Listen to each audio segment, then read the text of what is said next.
আওয়ামী লীগ নির্বাচনে আসবে না সেটা আমি বলে দিতে পারি, সেটা আমার অনুমানের মধ্যে। আমার মনে হয় যে আমি অনুমানটা আমার বেশ কাছাকাছি যেতে পারি। ডক্টর মোহাম্মদ ইউনূসের অধীনে যে ইলেকশন হবে, আওয়ামী লীগ একদম স্পষ্ট বলে দিয়েছে তারা ইলেকশনে যাবে না। আমার বিবেচনায় জামায়াতে ইসলামী বাংলাদেশ হওয়ার পরে সবচেয়ে ভালো একটা সময় কাটাচ্ছে। মনে হইতেছে যে জামায়াতে ইসলামী একটা তাদের যে লক্ষ্য, সেই লক্ষ্যের কাছাকাছিও তারা কিছুটা পৌঁছাতে পারছে। জাতীয় পার্টি নির্বাচনে আসবে কি আসবে না সেইটা বোধহয় শেষ মুহূর্তের কোন বার্গেনিং পয়েন্টের জন্য এটা রয়ে গেছে। বাংলাদেশ জাতীয়তাবাদী দল এবং এনসিপি দলটার দিকে একটু তাকায়, নিজেরাই নিজেদের কবর খোঁড়ার জন্য বা নিজেরাই নিজেদের দলটাকে ধ্বংসের শেষ সীমানায় নিয়ে যাওয়ার জন্য একজন আরেকজন যে কে বেশি এগিয়ে সেই পথের মধ্যে তারা। জামাত সবচেয়ে ভালো অবস্থানে আছে বলে আমি মনে করি। আমি জামাতটা দিয়ে শুরু করি যে আসলে জামাতে ইসলামী মনে করতেছে এমনিতে সে যত আসন পাবে তার চেয়ে বেশি আসন পাবে সে পিআর হইলে। মানে এমনিতে আসন পাবে সে ধরা যাক হচ্ছে 10টা, পিআর হইলে সে আসন পাবে হচ্ছে 27টা। এই একটা কারণ ছাড়া জামায়াতের মতো বুদ্ধিমান, কৌশলী এবং যুক্তিবাদী দলের পিআর চাওয়ার আর কোন, অন্ততপক্ষে নিম্নকক্ষে পিআর চাওয়ার আর কোন কারণ আমি আসলে দেখি না। কেউ যে বলছে বিএনপিকে চাপে রাখতে সরকারের ইন্ধন ইসলামী দলগুলো রাজপথে, এই অভিযোগ আসলে উড়িয়ে দেওয়ার সুযোগ নেই। ওই লন্ডনে তারেক সাহেবের এখানে ডক্টর মোহাম্মদ ইউনূস যাওয়ার পরে আমরা কিন্তু হঠাৎ করে ডক্টর মোহাম্মদ ইউনূসের মধ্যে এক ধরনের সাংঘাতিক বিএনপি প্রীতি এবং এবং এবং এবং এবং এবং এটা কিন্তু উভয় পক্ষের, মানে এটা একটা রেসিপ্রোকেট করে। ডক্টর মোহাম্মদ ইউনূসের মধ্যে বিএনপি প্রীতি, বিএনপির মধ্যে ডক্টর মোহাম্মদ ইউনূস প্রীতি, সেটা আমরা দেখতে পাচ্ছি। এই সরকার আসলে মানে উপরে উপরে বিএনপি হলো, তলে তলে জামায়াত। কোনো শক্তি ঠেকাতে পারবে না, পৃথিবীর কোন শক্তি করে ঠেকাতে পারবে না ইলেকশন ফেব্রুয়ারি হওয়ার থেকে। এর মধ্যে থেকে কি যদি ফেব্রুয়ারিতে ইলেকশন না হয় বা মার্চে না হয় বা 2025-26 ফেব্রুয়ারিতে না হয়, তিনি কি কোনো কিছু একটা শব্দ আবিষ্কার করতে পারবেন? আমাদের শব্দ বা কোন একটা কথা এটা বলতে পারবেন যে না, দুনিয়ার কোন শক্তি না, গায়েবী শক্তি। জামায়াত সরকার আসতে পারলে কওমি, দেওবন্দি ও সুন্নিয়াত মাদ্রাসার অস্তিত্ব রাখবেন। আমার মনে হয় যে জামাতে ইসলামী এখন যে সুখের সময়টা পার করছেন, যে সময়টার মধ্যে তারা আত্ম উপলব্ধিটাও বা পরবর্তী কর্মপন্থাও তারা ঠিক করবেন, এইটা আমাদের একটা দাবি। বেগম খালেদা জিয়া আমার অনুষ্ঠান শুনবেন কিনা জানি না, জনাব তারেক রহমান শুনবেন কিনা তাও জানি না, তবু একটু বইলা রাখি, যদি লেখে না বড় বড় মানুষের কাছে পৌঁছাতে না পারলে একটা খোলা চিঠি, এরকম একটা খোলা চিঠির জায়গায় আমাদের অবস্থানে একটু বলি। আপনারা যে বলতেছেন সরকারে এসে আপনারা জুলাই সনদ বাস্তবায়ন করবেন, আমরা কোথায় আপনাদেরকে একটু অবিশ্বাস করতেছি জানেন?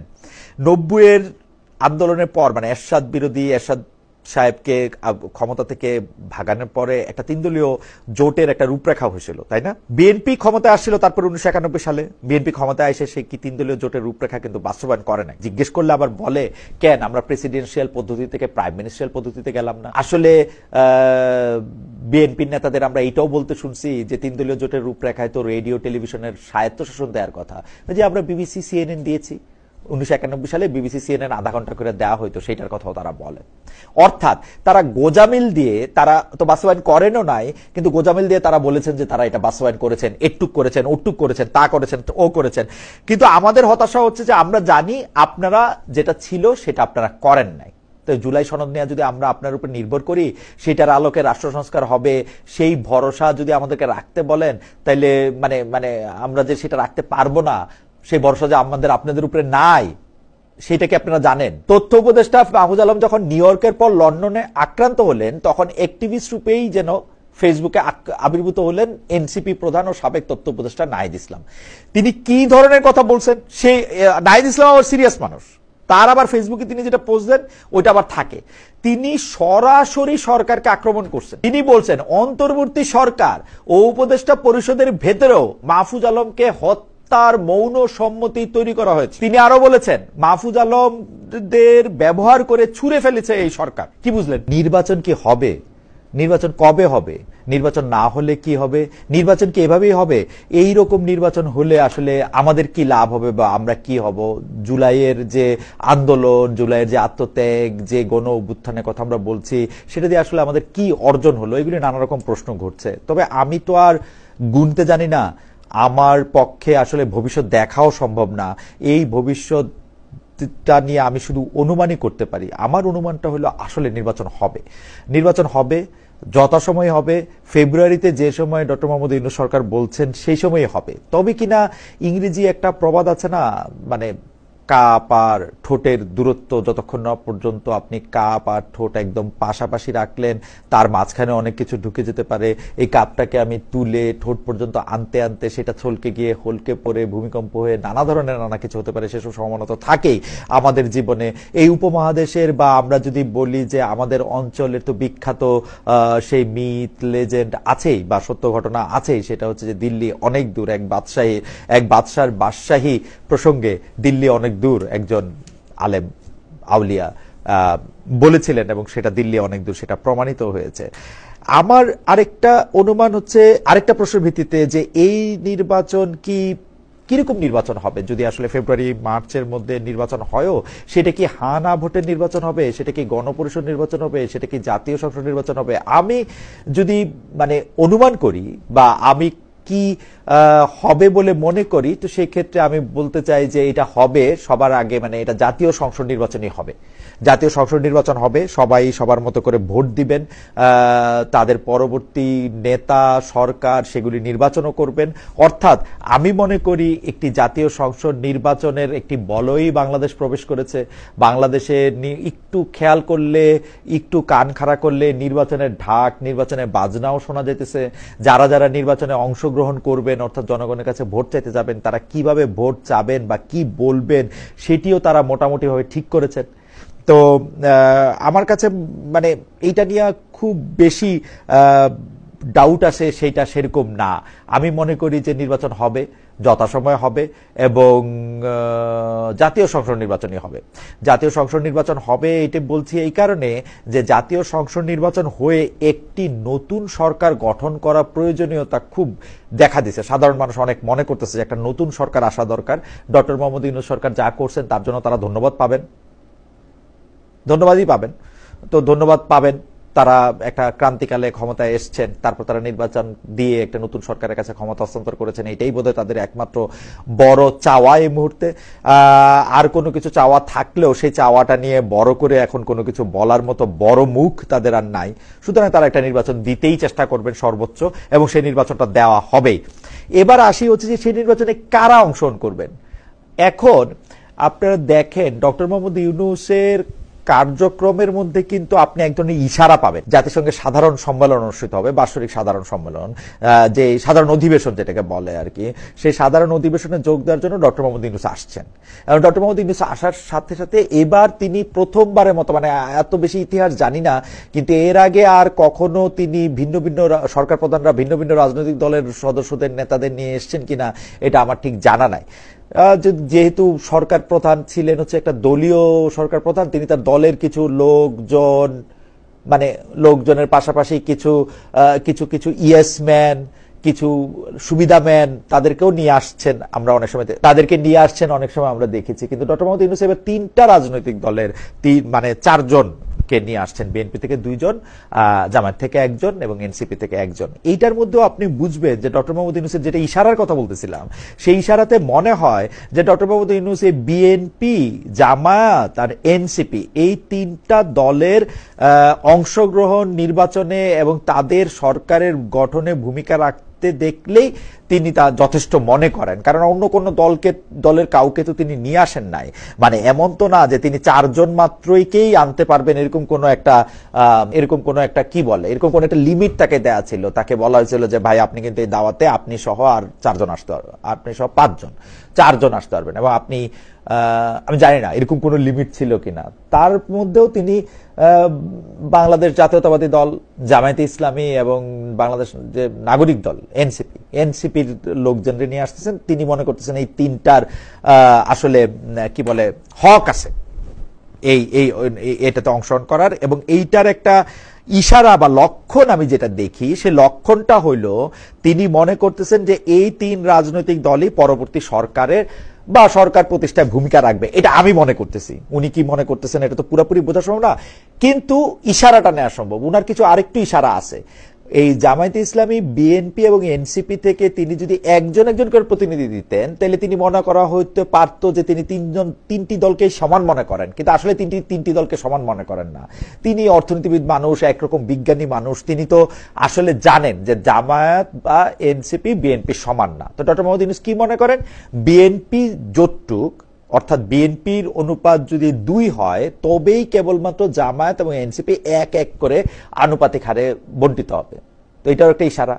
আওয়ামী লীগ ইলেকশনে আমি যেটা বলতেছিলাম যে নির্বাচনে আসা, তো নির্বাচনে এই তিনটি দল আসলে এটা অংশগ্রহণমূলক নির্বাচন হিসেবে বিবেচিত হবে। জাতীয় পার্টি নির্বাচনে আসবে কি আসবে না সেইটা বোধহয় শেষ মুহূর্তের কোনো বার্গেনিং পয়েন্টের জন্য এটা রয়ে গেছে, এটা রয়ে থাকবে হচ্ছে এরকম। এরপরে দেখা যাক এটা বিদেশি কোনো চাপ, অর্থাৎ ভারতীয় চাপ, মার্কিন যুক্তরাষ্ট্রের চাপ, অভ্যন্তরীণ চাপ, বিএনপি বা জামায়াতের অভ্যন্তরীণ হিসাব নিকাশ, এনসিপি হিসাব নিকাশে এটা মিলে কিনা, তাহলে জাতীয় পার্টি নির্বাচনে আসবে কি আসবে না সেটা বোঝা যাবে। আওয়ামী লীগ নির্বাচনে আসবে না সেটা আমি বলে দিতে পারি, সেটা আমার অনুমানের মধ্যে। আমার মনে হয় যে আমি অনুমানটা আমার বেশ কাছাকাছি যেতে পারি। ডক্টর মোহাম্মদ ইউনূসের অধীনে যে ইলেকশন হবে, আওয়ামী লীগ একদম স্পষ্ট বলে দিয়েছে তারা ইলেকশনে যাবে না। আসলে তাদেরকে ইলেকশনে কেউ আসতে দিবে কিনা সেটার একটা বড় প্রশ্ন, কারণ আওয়ামী লীগকে কি একটা জানি বলে যে কার্যক্রম নিষিদ্ধ করা হয়েছে। এখন কার্যক্রম নিষিদ্ধ করা হয়েছে, এইটা কি ইলেকশনও তারা করতে পারবে না? এই প্রশ্ন করলে সরকারি দলের লোকজন বলে যে ভাই এটা এত কিছু বলতে পারবো না। তারা কি কার্যক্রম নিষিদ্ধ হয়েছে বলে কি আওয়ামী লীগ একটা নিষিদ্ধ রাজনৈতিক দল? জিজ্ঞেস করলে বলে যে ভাই এটা বলতে পারবো না, তাদের কার্যক্রম নিষিদ্ধ। এখন কার্যক্রম নিষিদ্ধ আর দল নিষিদ্ধের মধ্যে কি তফাৎ আমি ঠিক জানি না। তবে এখনকার অবস্থা আমার কাছে মনে হচ্ছে যে আওয়ামী লীগকে আসলে নির্বাচনে আসতেও দেওয়া হবে না, আওয়ামী লীগ নির্বাচনে আসবেও না, এবং আওয়ামী লীগ ছাড়াই একটি নির্বাচন হতে যাচ্ছে। অর্থাৎ যে নির্বাচনকে আমরা বলতেছি যে নির্বাচনে কারা অংশগ্রহণ করবে, আমরা বুঝতে পারতেছি যে সেটাতে বিএনপি, জামায়াত, এনসিপি তারা অংশগ্রহণ করবে, অথবা তারা অংশগ্রহণ করলে সেটি অংশগ্রহণমূলক হবে। এবং আমার অনুমান, আবার বলি, এটি ফেব্রুয়ারি মাসের প্রথমার্ধেই হবে। আমার অনুমান সেটি জাতীয় সংসদ নির্বাচনে হবে। এখন আমরা এই জামায়াত ইসলামী বাংলাদেশ জাতীয়তাবাদী দল এবং এনসিপি দলটার দিকে একটু তাকাই যে তারা এই মুহূর্তে কে কি করছে, কে কোন অবস্থানে আছে। আমার বিবেচনায় জামায়াতে ইসলামী বাংলাদেশ হওয়ার পরে সবচেয়ে ভালো একটা সময় কাটাতেছে। সবচেয়ে ভালো সময় কাটাতেছে মানে কি, জামায়াত ইসলামীকে আগের চেয়ে অনেক বেশি ফুরফুরা মনে হইতেছে, শক্তিশালী মনে হইতেছে যে জামায়াত ইসলামী একটা তাদের যে লক্ষ্য, সেই লক্ষ্যের কাছাকাছিও তারা কিছুটা পৌঁছাতে পারছে। তবে এই যে লক্ষ্যের কাছাকাছি পৌঁছানো, সেইটা কিসের দামে? সেটা কি তাদের গঠনতন্ত্রের পরিবর্তনের দামে? সেটা কি তারা নিজেদেরকে পরিবর্তন করে, নিজেদেরকে বিবর্তন করে, নিজেদেরকে রূপান্তর করে একটার দামে? কারো সাথে কোনো একটা যদি বলি আমরা যৌথ কোনো একটা কার্যক্রমের দামে? নাকি তারা তাদের ঘোষিত পন্থা দিয়ে আজকে এ অবস্থায় আসছে? সেটা আমরা একটু দেখতে চেষ্টা করব। আর বিএনপিকে আমি এই জামায়াত, বিএনপি এবং এনসিপি নিয়ে একটু কথা বলবো। জামায়াত, বিএনপি, এনসিপিকে জুলাই সনদ, কবে নির্বাচন, ঐক্যমত্য কমিশন, এগুলির লেন্সেই। তো বিএনপি নিয়ে কথা বলতে গেলে আমি বিএনপিকে নিয়ে বলি, বিএনপিকে দেখে মনে হয় বঙ্কিমচন্দ্রকে একটু স্মরণ করতে ইচ্ছা করে, পথিক তুমি পথ হারাই আছো। বিএনপিকে একটু পথ হারা মনে হয়। এখন কেন বিএনপিকে পথ হারা মনে হইতেছে সেইটাও কিন্তু একটা ইন্টারেস্টিং ব্যাপার। একটা হইতে পারে যে ডাকসুর এই ফলটা তারা একটু আশা করে নাই। তাদের কাছে মনে হয়েছিল যে বিএনপি বা ছাত্রদল বড় নামের জন্যই তারা পার হয়ে যাবে, সেই জন্য ডাকসুতে তারা অতি সহজে পার হয়ে যাবে, কিন্তু তারা অতি সহজে তো পার হয় নাই। সত্যি কথা বলতে যে একটা ইলেকশনে এত সাংঘাতিক পরাজয় বিএনপির বা ছাত্রদলের খুব কমই এই ঘটনার মধ্যে হয়েছে, ডাকসু আর জাকসুতে যেটা হয়েছে। এইটাতে তারা একটু ভয় পাইছে বলে মনে হয়। তারা হয়তো এরকম একটা মনে করতেও পারে যে তৈলি কি সত্যি সত্যি আমাদের এই অবস্থা। আবার মনে হয় কি জানেন, তাদের কোনো ভয় হয় নাই, তাদের কোনো রকম কোনো পরিবর্তন হয় নাই, তারা তাদের মতোই আসে। তো বিএনপিকে বিএনপির জায়গা থেকে আমরা একটু দেখতে চেষ্টা করব। সবচেয়ে গত 15-20 দিনে, 25 দিনে, মানে আমি যদি সেপ্টেম্বরের 9 তারিখে ডাকসুর ইলেকশন হচ্ছে এইটা ধরে বলি, গত 15-20 দিনে সবচেয়ে লস্ট অবস্থা, মানে এটা পথিক পথ হারাই আছো কিনা এটা বইলা মানে কবিতা কেউ কুলাইব না আর কি। সবচেয়ে কঠিন অবস্থা হচ্ছে এনসিপির মধ্যে থেকে এনসিপির লোকেরা শুধুমাত্র নিজেরা প্রত্যেক করতেছেন তা না, এনসিপি যে নিজেরা কি চাচ্ছে, নিজেরা কি বলতে চেষ্টা করতেছে, মানে সেটা আমি অন্তত ভালো বুঝতে পারতেছি না যে তারা নির্দিষ্ট কোনো একটা লক্ষ্য বা উদ্দেশ্য নিয়ে তারা এটা করতেছে কিনা। এনসিপি কিন্তু মানে জামাতকে তো কিছুটা মনে হচ্ছে পথ হারায় আছে, যে পথ হারায় সে আবার পথ খুঁজেও পায়, কিন্তু এনসিপি কে মনে হচ্ছে যে তারা আসলে পথ তো তাদের হারায় নাই, তারা নিজেরাই নিজেদের মানে নিজেরাই নিজেদের কবর খোঁড়ার জন্য বা নিজেরাই নিজেদের দলটাকে ধ্বংসের শেষ সীমানায় নিয়ে যাওয়ার জন্য একজন আরেকজন যে কে বেশি এগিয়ে সেই পথের মধ্যে তারা থাকতেছেন। যাই হোক, মানে এনসিপি কে নিয়ে আরো কথা বলবো, বিএনপি কে নিয়েও কথা বলবো। এখন যেহেতু জামাত সবচেয়ে ভালো অবস্থানে আছে বলে আমি মনে করি, আমি জামাতটা দিয়ে শুরু করি। আলোচনার পাশাপাশি দাবি দাওয়া নিয়ে জামায়াত রাজপথে থাকছে। ইসলামপন্থী বেশ কিছু দল নিয়ে গতকাল থেকে মানে বৃহস্পতিবার থেকে রাজপথে বিক্ষোভ কর্মসূচি শুরু করেছে জামায়াত ইসলামী। জাতীয় নির্বাচনের আগেই তারা জুলাই সনদ বাস্তবায়ন চান, এই দাবিতে তাদের বড় সঙ্গী এখন ইসলামী আন্দোলন। সংসদ নির্বাচনে আনুপাতিক প্রতিনিধিত্ব বা পিআর পদ্ধতি চেয়ে অনেকদিন ধরে সোচ্চার তারা। পিআর নিয়েও আসলে একটু কথা বলতে হবে। আচ্ছা, আসলে পিআর জিনিসটা কি আপনারা বোঝেন? পিআর জিনিসটা কি আমি একটু বুঝি, আমি অল্প করে বলি। আসলে দেখেন, পিআর হইলে আপনি আপনার সংসদীয় আসন, ধরা যাক সেইটা হচ্ছে বাংলাদেশ 123 নম্বর বাংলাদেশ সংসদীয় আসনের মধ্যে যে আপনি ভোটটা দিবেন, ভোটটা আপনার প্রার্থীর আসলে দিবেন না, আপনার দলরে দিবেন।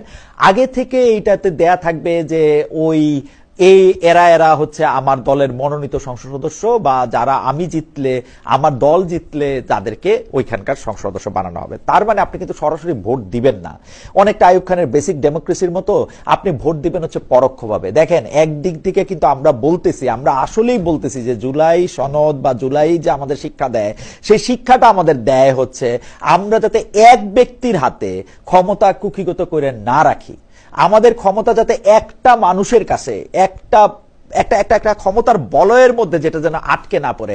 অন্যদিকে এই পিআর পদ্ধতির নামে আমরা তার কাছেই আবার আসলে ক্ষমতা দিতে চাইতেছি, সে কারে কোন জায়গার এমপি মনে করবে বা না করবে তার উপরে। কেন, কিসের জন্য? একটা কিছুর জন্য। এখন জামাত ইসলামের এই কথা কইতে আমার আর ভাল লাগে না যে আসলে জামাত ইসলামী মনে করতেছে এমনিতে সে যত আসন পাবে তার চেয়ে বেশি আসন পাবে সে পিআর হইলে। মানে এমনিতে আসন পাবে সে ধরা যাক হচ্ছে 10টা, পিআর হইলে সে আসন পাবে হচ্ছে 27টা। এই একটা কারণ ছাড়া জামায়াতের মতো বুদ্ধিমান, কৌশলী এবং যুক্তিবাদী দলের পিআর চাওয়ার আর কোন, অন্ততপক্ষে নিম্নকক্ষে পিআর চাওয়ার আর কোনো কারণ আমি আসলে দেখি না। একই রকম কথা এই মানে প্রফেসর সলিমুল্লাহ খান, যাকে গণবুদ্ধিজীবী বলা হয়, তিনিও বলেছেন পিআর পদ্ধতি হলে প্রার্থীকে নয়, আমি তাকে কোট করছি, দলকে ভোট দিতে হবে। মানে প্রার্থীকে নয়, দলকে ভোট দিতে হবে। এখন আমরা দল বলতে কি বুঝি? দল বলতে বুঝি হচ্ছে একটা ব্যক্তি। মানে এটা তার কোট না, তার কোটটা আসলে আগে পুরোপুরি পড়ে নেই। তার কোটটা হচ্ছে পিআর পদ্ধতি হলে প্রার্থীকে নয়, দলকে ভোট দিতে হবে। এতে করে পার্টির নেতার হাতে ক্ষমতা কুক্ষিগত করার বিষয়টি আরো বৃদ্ধি পাবে, শীর্ষ নেতাদের মনোনয়ন বাণিজ্যের সুযোগও বাড়বে। এমনিতেই শীর্ষ নেতাদের কথার বাইরে কিছু হয় না। এরপরে যদি আপনি পিআর পদ্ধতি করে উনি কারে মনোনয়ন করবেন, তিনি এমপি হয়ে আসবেন, এইটা যদি আপনি পাশ করেন, তাহলে এইটা আপনি এটা নিয়ে কি করবেন আমি জানি না। জুলাই সনদের কথায় ফিরে আসি। জুলাই সনদ নিয়ে জামাতের যে প্রস্তাব, সেখানে আরেকটি দিক তাদের সম্প্রতি আমাদের সামনে এসেছে। তাদের প্রস্তাব হচ্ছে জুলাই সনদের যদি কেউ বিরোধিতা করে তাহলে নির্বাচনে তার প্রার্থিতা অযোগ্য ঘোষিত হবে, ভেরি গুড। জুলাই সনদের বিরোধিতা করলে তার রাষ্ট্রদ্রোহের সামিল বলে গণ্য করতে হবে, ভেরি গুড। আওয়ামী লীগ ক্ষমতা থাকলে পারে, ভেরি গুড কইতেছি, কারণ হচ্ছে আওয়ামী লীগ ক্ষমতা থাকলে যেমন মুক্তিযুদ্ধ নিয়ে তাদের বয়ানের বাইরে কিছু বললে হামলা মামলা দেওয়া হয়, জুলাই সনদ নিয়ে কি সেই ভূমিকা এখন নিতে চাইছে জামায়াত? প্রশ্নটা রাইখে গেলাম। যখন সব পক্ষ আলোচনার টেবিলে আছে, সেই বিষয় নিয়ে জামাতের রাজপথের কর্মসূচির বিরোধিতা করছেন বিএনপি নেতারা আবার মানে রাজপথের কর্মসূচির বিপক্ষে। তারা রাজপথের কর্মসূচি চায় না। তারা বলতেছেন আলোচনার মধ্যে আবার আন্দোলন হচ্ছে স্ববিরোধিতা, কারণ সাধারণত আলোচনা মীমাংসা ছাড়া পণ্ড হলেই রাজপথের আন্দোলন হতে পারে। রাজপথের বিক্ষোভ কর্মসূচি মানে নাগরিক দুর্ভোগ তৈরি হবে। কিন্তু জামায়াত ও আরো কিছু দলের কর্মসূচি নিয়ে আশ্চর্য রকম ভাবে, আমি এখানে বলি আশ্চর্য রকম ভাবে চুপচাপ সরকার। জামায়াত যাতে রাজপথে না যায়, আলোচনার সুযোগ আরো বাড়ানো হবে, জাতীয় ঐক্যমত্য কমিশনও এই জাতীয় কোনো আহ্বান জানাচ্ছে না। কেউ যে বলছেন বিএনপিকে চাপে রাখতে সরকারের ইন্ধন ইসলামী দলগুলো রাজপথে, এই অভিযোগ আসলে উড়িয়ে দেওয়ার সুযোগ নেই। কারণ ডক্টর ইউনূস সরকারকে ইদানিং বিএনপির দিকে ঝুঁকে থাকতে দেখা গেল অনেক বিষয়ে বিএনপি নয়, জামায়াত সহ বিভিন্ন ইসলামপন্থী দলের সঙ্গে তাদের বোঝাপড়া বেশি। কেউ কেউ বলতেছেন এটা দিনের আলোর মতো স্পষ্ট। আসলে মানে ওই লন্ডনে তারেক সাহেবের এখানে ডক্টর মোহাম্মদ ইউনূস যাওয়ার পরে আমরা কিন্তু হঠাৎ করে ডক্টর মোহাম্মদ ইউনূসের মধ্যে এক ধরনের সাংঘাতিক বিএনপি প্রীতি এবং এবং এবং এবং এবং এবং এটা কিন্তু উভয় পক্ষের মানে এটা একটা রেসিপ্রোকেট করে। ডক্টর মোহাম্মদ ইউনূসের মধ্যে বিএনপি প্রীতি, বিএনপির মধ্যে ডক্টর মোহাম্মদ ইউনূস প্রীতি, সেটা আমরা দেখতে পাচ্ছিলাম। কিন্তু এখন কিন্তু আবার মনে হইতেছে যে ওই ঐক্যমত্য কমিশনের একটু চুপ থাকা, জামায়াতের রাজপথে আন্দোলনের ব্যবস্থা করা, একটা পিআর পদ্ধতি নিয়ে হঠাৎ করে একটা কথাবার্তা বাড়ানো, এতে আবার কেউ কেউ বলতেছেন যে এই সরকার আসলে মানে উপরে উপরে বিএনপি হলো, তলে তলে জামায়াত। এটার মিনিংটা কি আসলে আমি ঠিক জানি না। বিএনপি হোক বা জামায়াত, আমরা এই সরকারের থেকে শুধু ন্যায্যতা আশা করি। আমি মনে করি যে আপনারা ন্যায্য পক্ষে থাকবেন এবং দয়া করে আপনাদের অবস্থান একটু পরিষ্কার করবেন। সরকারের অবস্থান যে আমরা পরিষ্কার হইতে পারি না, এটা একটা দারুণ ঝামেলার ব্যাপার কিন্তু। এবং এর ফলে কি হয়, এর ফলে নানা ধরনের গুজব আসে, আমরা নানা ধরনের জিনিসগুলি চিন্তা করে নেই, কখনো এটা ঠিক চিন্তা, কখনো বেঠিক চিন্তা।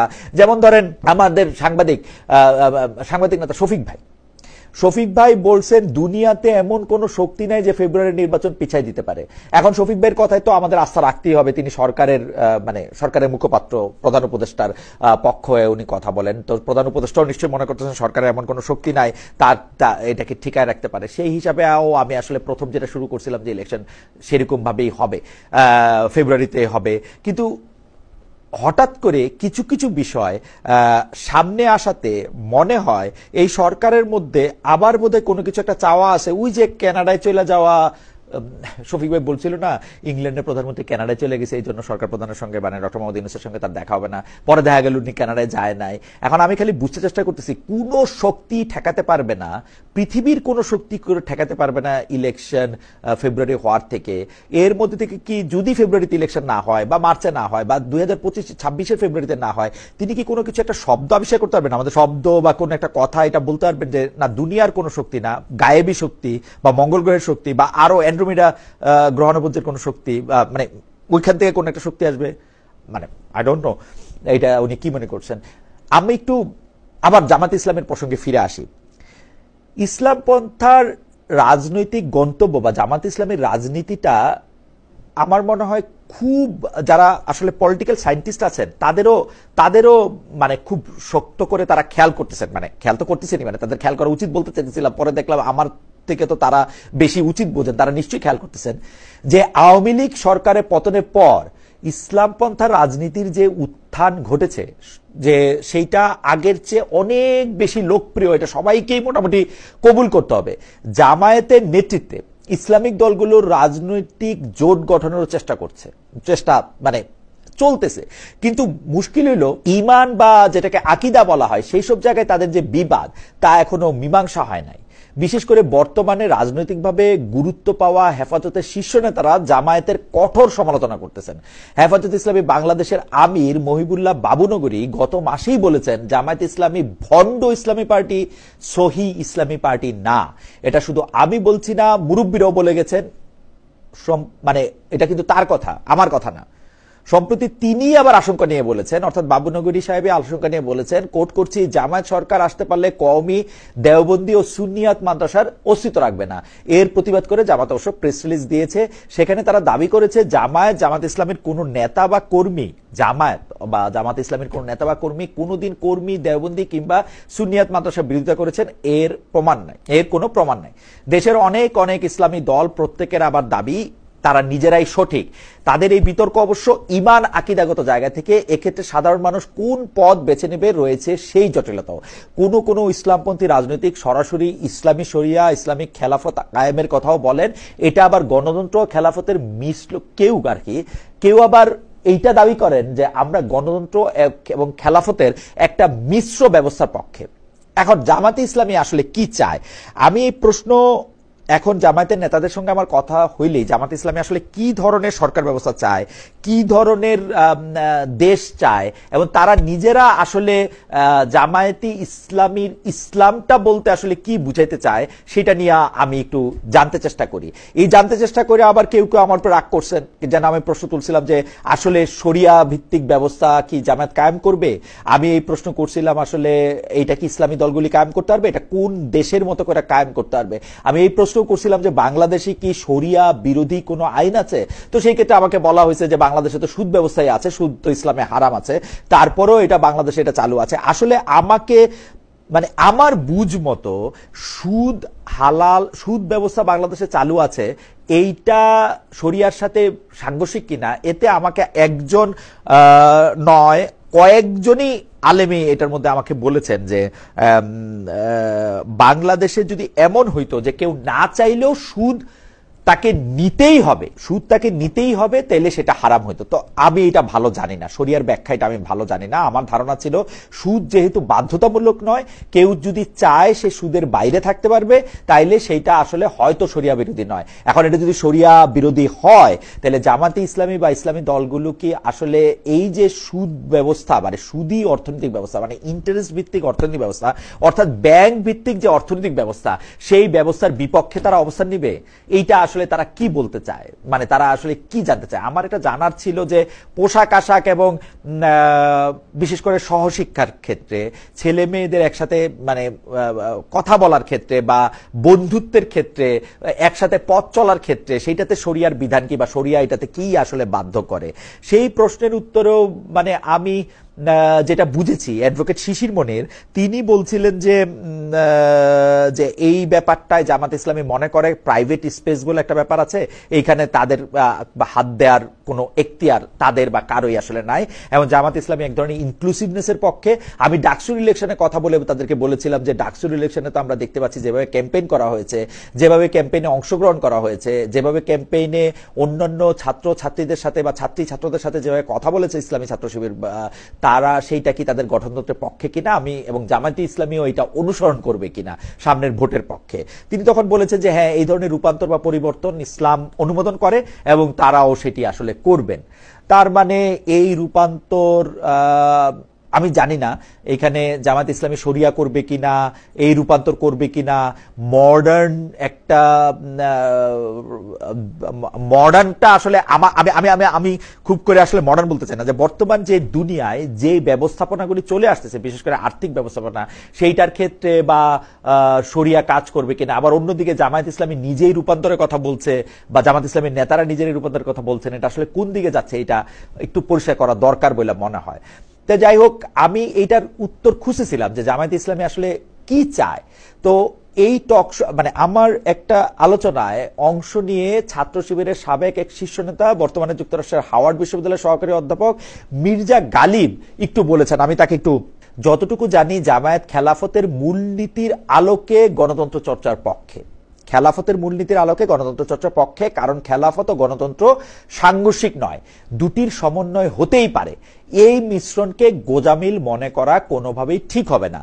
শুধু জামাত নয়, তারা কেমন শাসন দিতে চায় সব ইসলামী দলেরই এ বিষয়ে স্পষ্ট করা দরকার। উনার কথা ডক্টর কালী ভালো বলেন, তো উনার কথার বাইরে উনার কথা আসলে মানে ব্যাখ্যা করা কিছু নাই। উনি বলছেন যে গণতন্ত্র এবং খেলাফত, যেহেতু খেলাফত আর গণতন্ত্রকে তিনি সাংঘর্ষিক বলতেছেন না, তিনি এটা একটা মিশ্র ব্যবস্থার মধ্যে আনা যাইতে পারে বলে এটা সম্ভব বলে তিনি মনে করতেছেন। কিন্তু পাশাপাশি তিনি এইটাও বলতেছেন জামাত ইসলামী সহ অন্যান্য ইসলামী দলগুলোর এটা পরিষ্কার করা দরকার যে আসলে এটা কি ধরনের ব্যবস্থা হবে। জনগণের জানার রাইট আছে যে জনগণ আসলে কোন ব্যবস্থার মধ্যে দিয়ে একটা সরকার বা একটা দেশ পরিচালিত হইতে দেখবে। এখন দেখেন, এমন একটা সময় এই কথা আমরা আলোচনা করতেছি যখন ইসলামপন্থী রাজনৈতিক মানে যদি বলি রাজনীতিরই অন্যতম কণ্ঠস্বর মামুনুল হকের নেতৃত্বে, জনাব মামুনুল হকের নেতৃত্বে একটি প্রতিনিধি দল কাবুল সফর করছেন, আফগানিস্তানের রাজধানী কাবুল সফর করছেন, সে যেখানে রাজনীতিকদের পাশাপাশি কয়েকজন হেফাজত নেতাও তার সঙ্গে আছেন। অনেক রাজনৈতিক বিশ্লেষক বলেছেন প্রকাশ্যে যাই বলা হোক না কেন আফগানিস্তানের সরকারের পরিচালনায় তালেবান মডেল জানতে বুঝতেই তাদের এই সফর। আবার এটাও ঠিক, এই নেতাদের কয়েকজনের সঙ্গে তালেবান নেতাদের আগে থেকেই সম্পর্ক ও যোগাযোগ রয়েছে, এটা তারা নিজেরাই বলেছেন।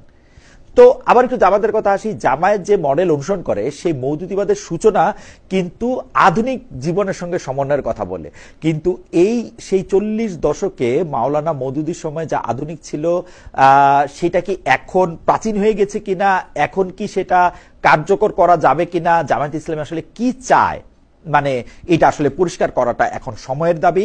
কারণ এই যে ডাকসু নির্বাচনে নারীদের প্রার্থী করা, ছেলে মেয়েদের একসঙ্গে ভোটারের প্রচার নামানো, আমি আবারও বলি এই এই এই এই ব্যাপারগুলি আসলে কি তাদের গঠনতন্ত্র অনুমোদন করে, অনুসরণ করছেন তারা শরিয়া? যদি অনুসরণ না করেন তারা কি নিজেদেরকে রূপান্তর আরো করবেন, কতটুকু করবেন, কিভাবে এইটা কতটুকু রূপান্তর করবেন এটা কিভাবে ঠিক করা হবে সেটা কিন্তু তাদেরকে বলতে হবে। আবার বিজয়ের খুশিতে আপনারা দেখেন ছাত্রদের হিজাব হিজাব হিজাব বলে স্লোগান দেওয়া কিন্তু আরেক রকম আচরণের সাক্ষ্য দেয়। আমি কোনোটারই পক্ষে বা বিপক্ষে না, আমি কিন্তু নিজে এইটা অসংখ্যবার লিখেছি, বলেছি। আপনারা আমার নামে মানে গুগল দিলেও দেখবেন যে আমি মনে করি এইটা দাড়ি, টুপি, হিজাব, টিপ সবকিছু একসঙ্গে চলতে পারে, এটা যার যার নিজস্ব হিসাব। এমনকি জামায়াতের নেতা, আমি অ্যাডভোকেট শিশির মনিরের কথা বলতেছিলাম, তিনিও স্পষ্টভাবে বলেছেন যে আমরা কারো প্রাইভেট স্পেসে হাত দেওয়ার মানে আমরা মনে করি না যে এটা আমাদের জন্য সমীচীন। তো গত 1 বছরের নারীদের চলনে বলনে যে কথিত তৌহিদি জনতার হস্তক্ষেপের নানা তৎপরতা, তার বিরুদ্ধে আমরা জামায়াত শিবিরকে অবস্থান নিতে দেখেছি, যে অবস্থানটা আবার ততটা কঠোরও নয়। মানে তারা কি একটা ডিলেমার মধ্যে আসেন, মানে কারণ আমাদের সাথে কথা হলে জামায়াত নেতারা সবসময় মবের সমালোচনা করেন, তারা বলেন যে না, এইভাবে আইন নিজের হাতে তুলে নেওয়া যাবে না, এগুলি করা যাবে না। আমার মনে হয় যে জামাতে ইসলামী এখন যে সুখের সময়টা পার করছেন, যে সময়টার মধ্যে তারা আত্ম উপলব্ধিটাও বা পরবর্তী কর্মপন্থাও তারা ঠিক করবেন, এইটা আমাদের একটা দাবি। বেগম খালেদা জিয়া আমার অনুষ্ঠান শুনবেন কিনা জানি না, জনাব তারেক রহমান শুনবেন কিনা তাও জানি না, তবু একটু বইলে রাখি, যে লেখে না বড় বড় মানুষের কাছে পৌঁছাতে না পারলে একটা খোলা চিঠি, এরকম একটা খোলা চিঠির জায়গায় আমাদের অবস্থান একটু বলি। আপনারা যে বলতেছেন সরকারে এসে আপনারা জুলাই সনদ বাস্তবায়ন করবেন, আমরা কোথায় আপনাদেরকে একটু অবিশ্বাস করতেছি জানেন?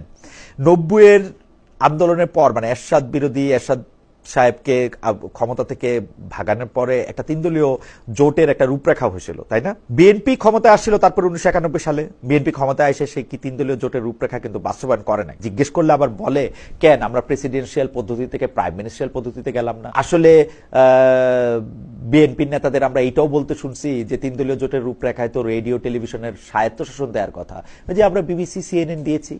1991 সালে বিবিসি সিএনএন আধা ঘন্টা করে দেওয়া হয়তো, সেটার কথাও তারা বলেন। অর্থাৎ তারা গোজামিল দিয়ে, তারা তো বাস্তবায়ন করেনও নাই, কিন্তু গোজামিল দিয়ে তারা বলেছেন যে তারা এটা বাস্তবায়ন করেছেন, এটুক করেছেন, ওটুক করেছেন, তা করেছেন, ও করেছেন। কিন্তু আমাদের হতাশা হচ্ছে যে আমরা জানি আপনারা যেটা ছিল সেটা আপনারা করেন নাই। তো জুলাই সনদ নিয়ে যদি আমরা আপনার উপর নির্ভর করি, সেটার আলোকে রাষ্ট্র সংস্কার হবে, সেই ভরসা যদি আমাদেরকে রাখতে বলেন, তাইলে মানে আমরা যে সেটা রাখতে পারবো না, সেই ভরসা যে আপনাদের উপরে নাই, সেটা কি আপনারা জানেন? মানে এই জিনিসটা কি যে আপনারা যে জানেন না, এটা যে আমরা জানি, এটা কি আপনারা জানেন? আমরা আসলে আপনাদের উপরে সেই ভরসা এখন নাই।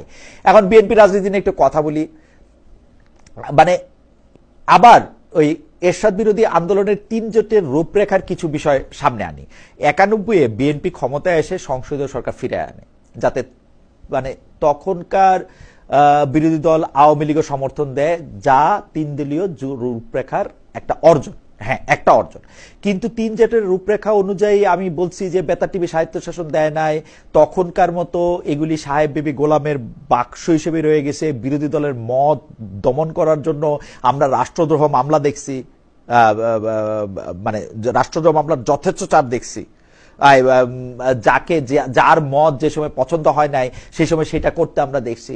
আমরা বিএনপির আমলে ইলেকশন কমিশনকে প্রভাবিত করার চেষ্টা দেখছি, মাগুরার উপনির্বাচন দেখছি, মিরপুরের উপনির্বাচন দেখছি, মানে ক্ষমতার কেন্দ্রকে কেন্দ্রীভূত করা দেখছি। মানে যেটা হওয়ার কথা ছিল না সেগুলি আমরা দেখছি। 90 পরবর্তী গণতান্ত্রিক অভিযাত্রায় ভোট কারচুপির এই ঘটনাগুলি, মানে মাগুরা, যেটাকে আসলে প্রথম ভোট কারবাচন বলা হয়। তথ্য উপদেষ্টা মাহফুজ আলম যখন নিউ ইয়র্কের পর লন্ডনে আক্রান্ত হলেন, তখন অ্যাক্টিভিস্ট রূপেই যেন ফেসবুকে আবির্ভূত হলেন এনসিপি প্রধান ও সাবেক তথ্য উপদেষ্টা নাহিদ ইসলাম।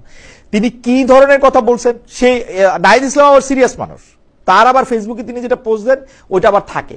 তিনি সরাসরি সরকারকে আক্রমণ করছেন। তিনি বলছেন অন্তর্বর্তী সরকার ও উপদেষ্টা পরিষদের ভেতরেও মাহফুজ আলমকে হত্যার মৌন সম্মতি তৈরি করা হয়েছে। তিনি আরো বলেছেন মাহফুজ আলমদের ব্যবহার করে ছুঁড়ে ফেলেছে এই সরকার। কি বুঝলেন? মানে এনসিপি এখন আসলে কোথায়? মানে মাহফুজ আলমদের হত্যার মৌন সম্মতি তৈরি করছে উপদেষ্টারা। উপদেষ্টা বলতে তো ডক্টর মোহাম্মদ ইউনূস, মানে যেই ডক্টর মোহাম্মদ ইউনূস মাহফুজকে বলছে হচ্ছে মানে মাস্টার মাইন্ড, উনি হচ্ছে এই আন্দোলনের পেছনের নেতা, একটা মেটিকুলাস ডিজাইনের কথা তিনি বলেছেন।